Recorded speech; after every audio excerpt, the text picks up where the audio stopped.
दोस्तों गिरी ट्यूटोरियल के इस प्लेटफॉर्म पे आपका बहुत बहुत स्वागत है। आज मैं लेकर आ गया हूं 12th का सिलेबस और फर्स्ट लेसन मैथ्स पार्ट 1 का फर्स्ट लेसन है मैथमेटिकल लॉजिक। बहुत ही अच्छे से आपको लेसन को कंप्लीट करना है और जिससे आपको अपना सिलेबस कंप्लीट करने में और आपका जो भी ड्रीम्स होगा उसे भी आप अपने ड्रीम्स को ही पूरा कर सकते हो। तो वन बाय वन मेरे साथ आपको सिस्टमैटिक अपने बुक्स ले लेना है और मेरे साथ ही पूरा सिलेबस कवर करना है। बस हो सके जितना इस वीडियो को आप शेयर करो जिससे एक हमें मोटिवेशन मिल सकता है। तो दोस्तों हम स्टार्ट करते हैं यहाँ पे सबसे पहले मैथमेटिकल लॉजिक। जो आपके सिलेबस में थोड़ा सा हम यहाँ पे इंग्लिश ग्रामर की ओर आएंगे क्योंकि मैथमेटिकल लॉजिक में थोड़ा बहुत इंग्लिश ग्रामर फर्स्ट एक्सरसाइज में है तो थोड़ा बहुत पढ़ना होगा और ज्यादा कुछ नहीं है। हमने इसके पहले पढ़ा होगा कि काइंड ऑफ सेंटेंसेस हमने पढ़ा होगा। तो there are 4 types of sentences. First one is assertive, second one is interrogative, third one is imperative और फोर्थ वन इज एक्सक्लेमेटरी। अब दोस्तों यहाँ पे आपको ये पता होना चाहिए कि कौन सा सेंटेंस यहाँ पे इंपरेटिव सेंटेंस है, कौन सा इंट्रोगेटिव है, कौन सा एक्सक्लेमेटरी है, कौन सा असर्टिव है। अब जस्ट अगर जहां पे सिंपल सा मैं आपको चॉइस दे रहा हूं इंट्रोगेटिव, जहां पे भी क्वेश्चन मार्क होगा ऐसे सेंटेंस इंट्रोगेटिव होंगे। जैसे यहां पे एक सिंपल सा एग्जांपल लिया है, व्हाट इज योर नेम। अब देखो जहां पे इंपरेटिव है, जहां पे हम रिक्वेस्ट करते हैं, ऑर्डर करते हैं, हाँ ऐसे जो कमांड्स, ऐसे जो सेंटेंस होंगे वो क्या होगा, इंपरेटिव होगा। जैसे यहाँ पे एक सेंटेंस दिया है imperative, come here. Then exclamatory mark तो मैंने सिंपल सा आपको बताया कि वहां पे जहां पे भी उल्टा आए आपको दिखाई दे रहा होगा, उल्टा आए मैं हमेशा इसे बोलता हूं, उसे हम क्या बोलेंगे, एक्सक्लेमेटरी मार्क। जैसे यहाँ पे एक सेंटेंस दिया हुआ है, गॉड ब्लेस यू, और अगर जो भी ये तीनों टाइप के सेंटेंस नहीं होंगे उसे मैं हमेशा कंसिडर करता हूं असर्टिव सेंटेंस। जैसे यहाँ पे लिखा है ही इज अ बॉय। तो इस तरह से 4 सेंटेंस हैं। ये चारों सेंटेंस आपको सिस्टमैटिक समझ में आ गया होगा। अब आप बोलोगे कि सर इसका यूज क्या है, तो अब आपका यूज आपके सिलेबस के अकॉर्डिंग जल्दी ही आपके सामने आने वाला है और आ भी गया है। अब देखो आपके सिलेबस में है स्टेटमेंट। क्या है आपके सिलेबस में, स्टेटमेंट। अब आपके मन में आ रहा होगा कि सर स्टेटमेंट क्या है। एक मैं बहुत ही सिंपल सा एग्जाम्पल ले रहा हूं दोस्तों। मैं बोल रहा हूं कि Mumbai is the capital of Maharashtra. Mumbai is the capital of Maharashtra. अब आप बताओ कि ये मैंने जो स्टेटमेंट बोला है ये सच में, या मैंने जो सेंटेंस बोला है ये सेंटेंस ट्रू है कि फॉल्स है। आप बता सकते हो ये जो मैंने बोला है सच में सही बोला है कि रॉन्ग बोला है। चलो अभी आपको ट्रू फॉल्स भी नहीं पता है, सही बोला है या मैंने राइट बोला है कि रॉन्ग बोला है, बस इतना तो आप बता सकते हो। यस मुंबई कैपिटल है महाराष्ट्र का, यस है, तो ये आप बोलोगे यस सर आपने सही बोला है, तो स्टेटमेंट क्या है, ट्रू है। आप ऐसा बता पाओगे। पर अगर मैंने सपोज ऐसा बोला गॉड ब्लेस यू, अब आप मैं पूछ रहा हूं, मैं बोल रहा हूं गॉड ब्लेस यू, तो आप इसमें क्या मुझे ट्रू और फॉल्स बताओगे, बताओ क्या बताओगे ट्रू और फॉल्स। मैं ऐसे बोल रहा हूं Delhi is the capital of India.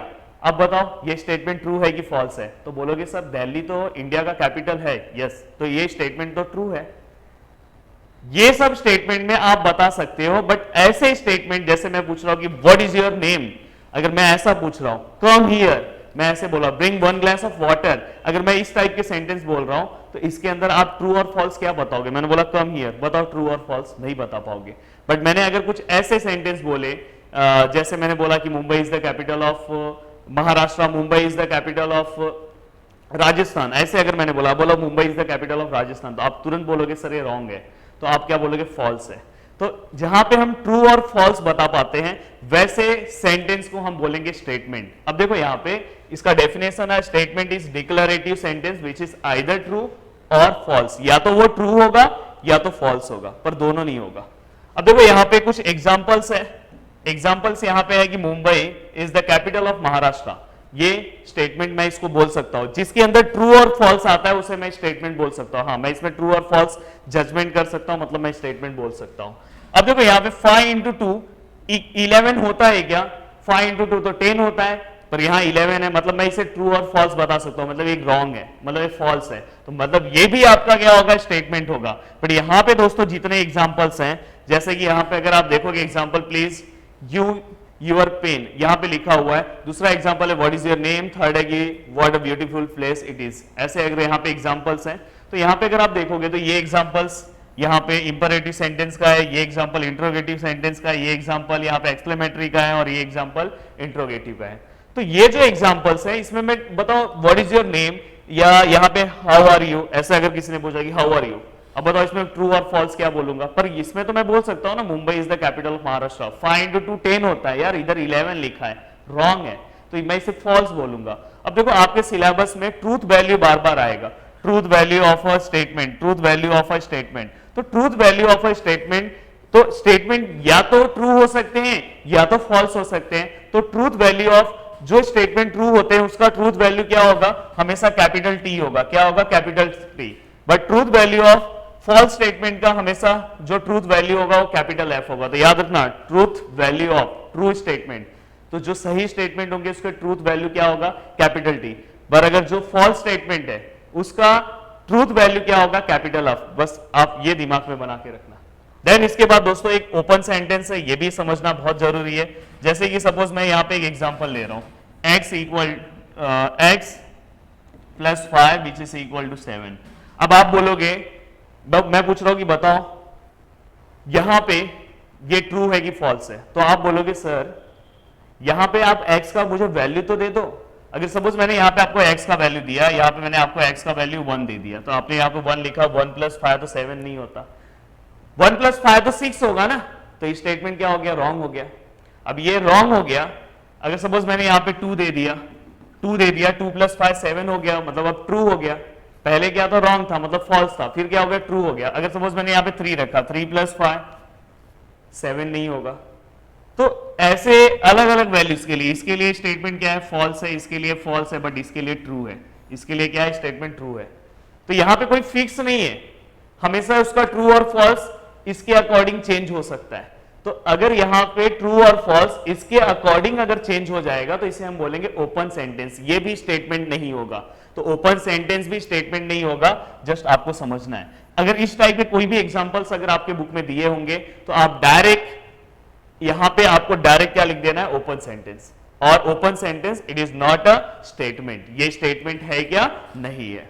तो यहां पे आई थिंक आपको ये भी समझ में आ गया होगा। बट अगर ऐसा है दोस्तों, और यहां पे आपको x इक्वल टू 2 दिया है या x इक्वल टू 3 दिया है, सपोज यहां पे आपको x का वैल्यू भी दिया था, अब यहां पे 3 पुट करो, 3 प्लस 5 कितना होगा, 8 होगा।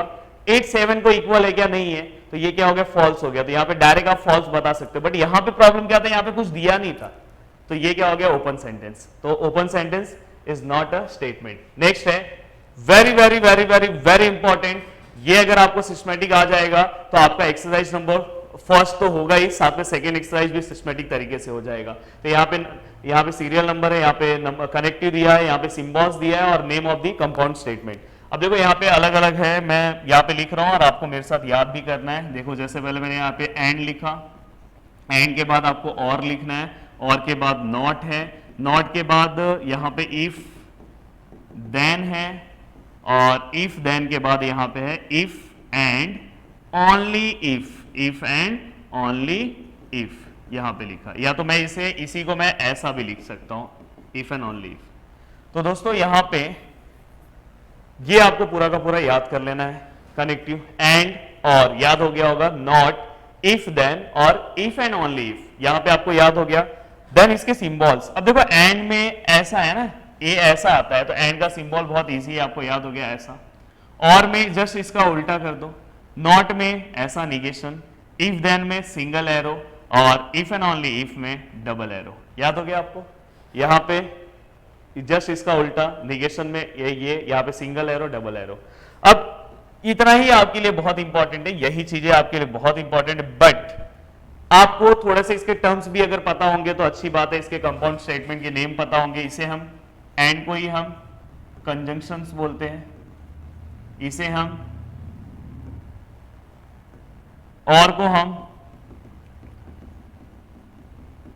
डिसजंक्शन बोलेंगे, यहां पे हम इसे निगेशन बोलेंगे, निगेशन, और यहां पे हम इसे कंडीशनल बोल सकते हैं, कंडीशनल, और इसे मैं बाय कंडीशनल बोल सकता हूं, बाय कंडीशनल। हाँ, इसे ही मैं इंप्लीकेशन बोलूंगा और इसे मैं डबल इंप्लीकेशन भी बोल सकता हूं। तो जस्ट ये टेबल आपको सिस्टमैटिक तरीके से याद कर लेना है। कुछ नहीं याद हो रहा होगा तो ये याद करके रखना, ये जो है ना, ये सिस्टमैटिक याद रखना। आई थिंक याद भी हो गया होगा। तो एंड और नॉट, इफ देन और इफ एंड ओनली इफ। तो एंड में कौन सा सिंबल है, ये है दोस्तों, और में ये है, निगेशन में ये है, इफ देन में ये है, इफ एंड ओनली इफ में ये है। याद हो गया। चलते हैं आगे। नेक्स्ट है, यहां पे हमें ट्रूथ टेबल बनाना है।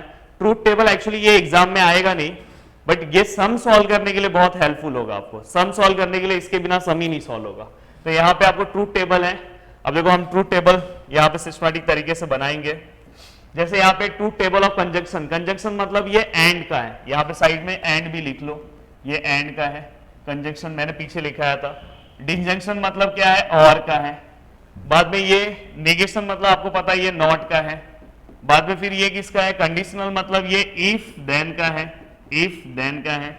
और ये जो है ये किसका है, इफ एंड ओनली इफ का है, इफ एंड ओनली इफ का। अब दोस्तों यहां पे P आएगा, यहाँ पे ये पहला स्टेटमेंट, ये दूसरा स्टेटमेंट, P और Q दोनों का सिंबल क्या है, एंड मैंने दे दिया। यहाँ पे P और Q दोनों का जो सिंबल है वो और है, मैंने दे दिया। यहाँ पे निगेशन के लिए एक्चुअली इसको मैं चेंज कर दे रहा हूं, ये यहां ले रहा हूं मैं इसको यहाँ पे। अब देखो यहाँ फिर ये मेरे को रफ करना पड़ेगा, ये रफ कर देता हूँ, यहाँ पे भी रफ कर देता हूँ, यहाँ पे इफ देन कर देता हूँ, इफ देन, और यहाँ पे नॉट कर देता हूँ। अब सही हो गया। अब देखो यहाँ पे मैं P लिखा, यहाँ पे मैंने Q लिखा, यहाँ पे P और Q। अब देखो यहाँ कंडीशनल है, कंडीशनल में मैंने एरो मार्किंग आपको बोला था। निगेशन में आपको क्या करना है, P और ये जस्ट उसका उल्टा, निगेशन P। देन यहाँ पे क्या आएगा P, यहाँ पे क्या आएगा Q, यहाँ पे क्या आएगा P और Q, और यहाँ पे double arrow, if and only. तो यहाँ पे सिस्टमैटिक तरीके से मैंने सब कुछ कर दिया। अब देखो आपको यहाँ पे बहुत अच्छे तरीके से याद कराता हूँ। कंजंक्शन में दोस्तों हमेशा, हाँ देखो यहाँ पे आपको याद रखना है P और Q स्टेटमेंट है, तो यहाँ पे टी टी एफ एफ ऐसे आएगा, यहाँ पे भी टी टी एफ एफ ऐसे आएगा। यहां पे single T single F, single T single F आएगा, मैंने ये भी लिख दिया सर। देन यहां पे अगर आप बात करोगे तो यहां पे single double T double F, then यहां पे देखो single T single F single T single F. 21 याद रखना है, 21 से आपको समझ में आ जाएगा। यहां पे क्या याद रखना है, 21। अब देखो यहां पे भी 21 याद रखो। यहां पे देखो T T F F T F T F, okay.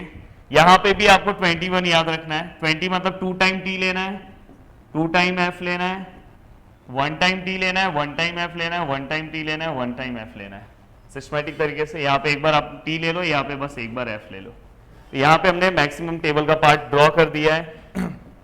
अब देखो यहाँ पे सबसे पहले एंड के लिए मैं क्या करूंगा पता है, मैं आपको एक स्टेटमेंट दे रहा हूं, चाहिए तो आप ये लिख भी सकते हैं। If both the values are true, if both the values are true then answer is true, otherwise false. मैंने क्या बोला, if both the values are true then answer is true, otherwise answer क्या हो जाएगा दोस्तों, अदरवाइज आंसर क्या हो जाएगा दोस्तों, फॉल्स हो जाएगा। तो यहाँ पे दोनों ट्रू नहीं है, यहाँ पे भी नहीं है, तो ये अदरवाइज आंसर क्या आएगा आपका, फॉल्स।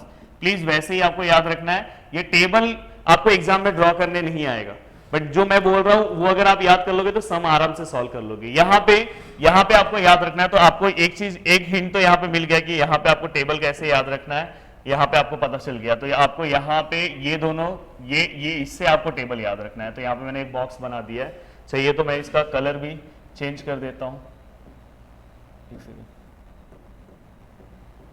हाँ, चाहिए तो मैं यहाँ पे कलर कौन सा ले लूं, चलो ये ले लेता हूं सबसे अलग। देखो यहां से आपको पता चल जाएगा, if both the values are true then answer is true. अब देखो यहाँ पे हमें टेबल किससे याद रखना है पता है, इससे। यहाँ पे हमारा जो टेबल है वो इससे याद होगा। देखो मैं यहाँ पे जो मार्किंग कर रहा हूं इससे टेबल याद होगा।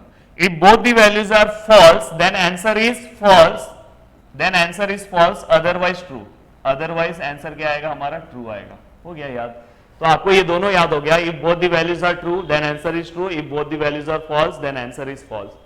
यहां पे क्या आएगा, इफ देन में क्या आएगा, if first value is true, तो हम हमारा आंसर कैसे याद रखेंगे, उसके लिए मैं बॉक्स बना देता हूं। इफ फर्स्ट वैल्यू, बहुत इंपॉर्टेंट है दोस्तों ये, if first value is true and second value is false then answer is false, otherwise answer क्या आएगा, सबके सब आंसर क्या आएंगे, ट्रू आएंगे, बाकी जगह पे ऐसा नहीं है। देन इसके बाद इसमें जस्ट अपोजिट है, यहाँ पे फॉल्स हो जाएगा, यहाँ पे ट्रू हो जाएगा।